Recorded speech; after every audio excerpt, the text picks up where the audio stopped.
Bonjour à tous, j'espère que vous allez excellemment bien. Et aujourd'hui, on se retrouve pour de la F1. Non, encore pour la Moto Grand Prix. On continue. Et oui, j'ai toujours pas changé de pull, c'est incroyable, c'est la télévision, c'est YouTube. J'ai le même pull que quand j'ai fait Honda et Ducati. Mais on continue avec LCR dans ces débriefs sur ce bilan de la saison 2019 de Moto Grand Prix. C'est la pire intro de tous les temps. LCR, donc, quelle équipe de Lucio Cecchinello. On va réussir à tout remettre dans l'ordre, hein, ça va être fantastique. Le classement par équipe pour Lucio Cecchinello, eh bien, il finit 7ème avec 210 points. C'est plus 19 points par rapport à l'année dernière. Le même classement, la même position au classement par équipe que les années précédentes. Quand même 3 podiums pour l'équipe de Lucio Cecchinello. Malgré tout, je mets 10 sur 20. On va me dire, je suis un grand malade, je suis sévère, je vais me faire tabasser la gueule par Lucio Cecchinello. Lucio, si tu nous écoutes. Non, en fait, c'est une saison qui est pas simple pour LCR parce que la moto n'était pas facile pour Crutchlow, la moto 2019. Je crois que Nakagami est encore un peu tendre. Est-ce qu'il a le potentiel pour faire mieux? Ça, c'est une grande question. Moi, je ne crois pas. Mais peut-être que je me trompe, donc on verra dans les années à venir. Je pense qu'on a eu plus de régularité, un duo plus performant, enfin un duo plus homogène au niveau de la performance. Mais c'est pas exceptionnel parce qu'ils sont quand même très très loin du titre indépendant, alors qu'on s'attendait avec le départ de Tech 3 vers KTM qu'il y avait un boulevard pour Cecchinello ou pour Pramac, et au final, les deux équipes se sont fait damer le pion par l'équipe Petronas, l'ancienne équipe André Mieto. Donc ça a été un peu la bérésina de ces côtés-là, et je pense que c'est une déception, et c'est pour ça que je mets 10 sur 20, parce que on s'attendait à mieux. Je pense que dans l'équipe, on est quand même plutôt déçu par ces performances qui sont plutôt en demi-teinte de la part de LCR.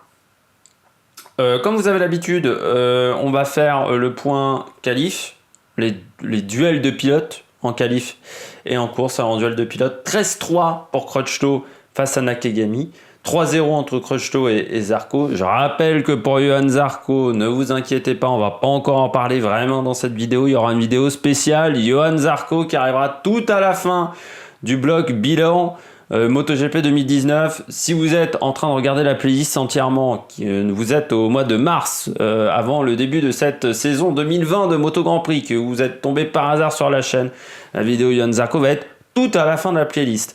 Si vous êtes en train de regarder cette vidéo début décembre, eh bien il faudra attendre fin décembre avant de voir cette vidéo. J'ai déjà dit dans la vidéo précédente. Donc 3-0 pour Crutchlow face à Johan Zarco. Et en course, 8-8 entre Crutchlow et Nakagami, avec beaucoup de chutes aussi, hein. C'est pour ça qu'il y a 8-8. Et Crutchlow face à Zarco, 1-0 pour Crutchlow, mais avec 2 nuls, c'est-à-dire 2 doubles abandons pour les deux pilotes. On commence du côté des débriefs pilotes par Cal Crutchlow. J'ai l'impression que cette vidéo va aller vite, parce que je vois qu'on est qu'à 4 minutes pour le moment de vidéo. Cal Crutchlow... enfin mon compteur de caméra, hein, donc c'est pour ça que ça vous fait Là on doit être aux 4 minutes maintenant sur YouTube. 11 sur 20, 9ème du championnat avec 133 points, c'est 15 points de moins que l'année dernière, et surtout 2 places de perdu au classement pilote, malgré 3 podiums cette saison et une 2ème place. 11 sur 20, pourquoi? C'est pas la pire saison de sa carrière, mais c'est loin d'être la meilleure. Il est retombé un petit peu dans ses travers, c'est-à-dire beaucoup de chutes, mais surtout, il était moins rapide, beaucoup moins à l'aise avec la version 2019 de la Honda. Je crois qu'il y a aussi peut-être... Enfin, il y avait, je pense, une envie de sa part, en voyant que Lorenzo n'était pas au top, de prendre sa place, mais sa 2ème partie de saison n'a pas été exceptionnelle.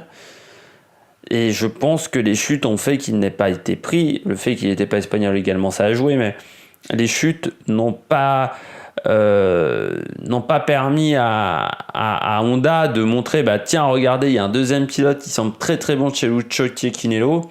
Ça serait peut-être pas mal qu'on le monte, même si Repsol n'est pas d'accord. Ils n'ont pas pu faire ça, les dirigeants de Honda, parce que c'est vrai que Crutchlow tombe énormément et qu'une équipe, un team majeur, je le dis tout le temps, a besoin certes d'un pilote rapide, mais surtout d'un pilote fiable pour marquer des points au classement constructeur, au classement équipe. Et avec Crutchlow, il est rapide, mais alors fiable, non. Beaucoup de chutes bêtes.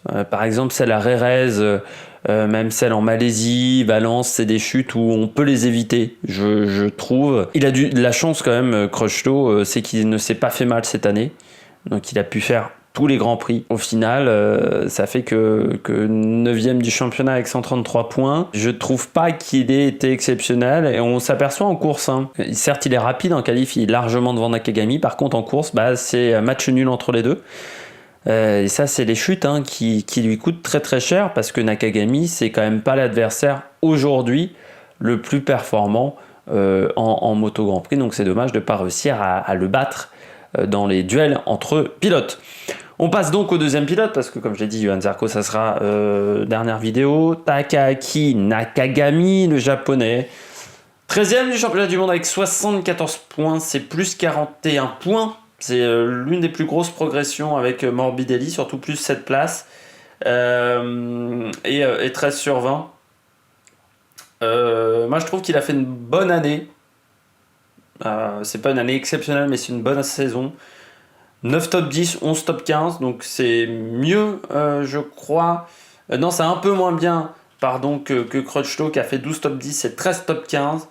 Malgré tout, il a 3 courses qu'il n'effectue pas en fin de saison, mais qu'il n'a pas roulé à Phillip Island, Valence et Malaisie.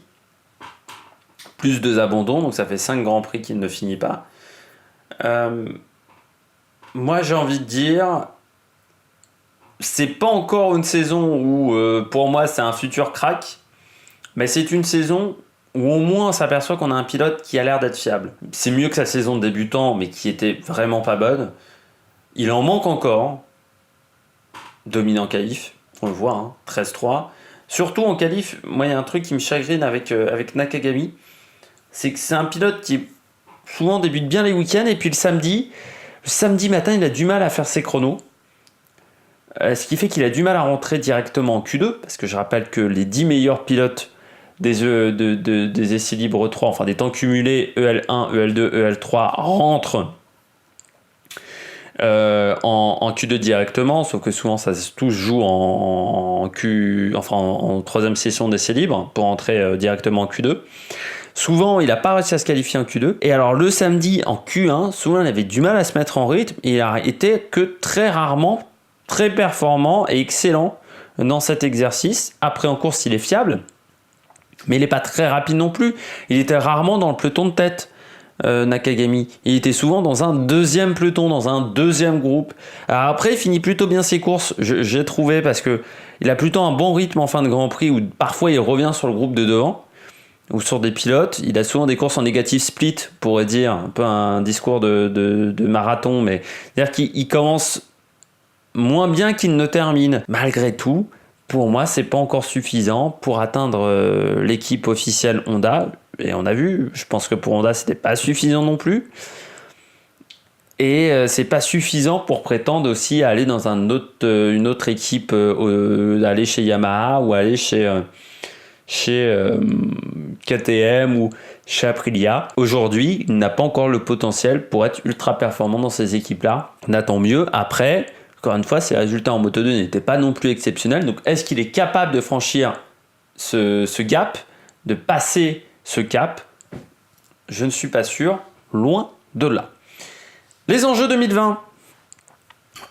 Pour LCR, jouer le titre indépendant. Et surtout, jouer ce classement plus longtemps, parce que cette année, à mi-saison, c'était mort.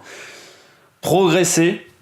Que le duo de pilotes progresse, que Crutchlow arrive à mieux s'adapter à la moto 2020, et que Nakagami progresse, qu'il arrive, Nakagami, à se battre plus régulièrement dans le top 5.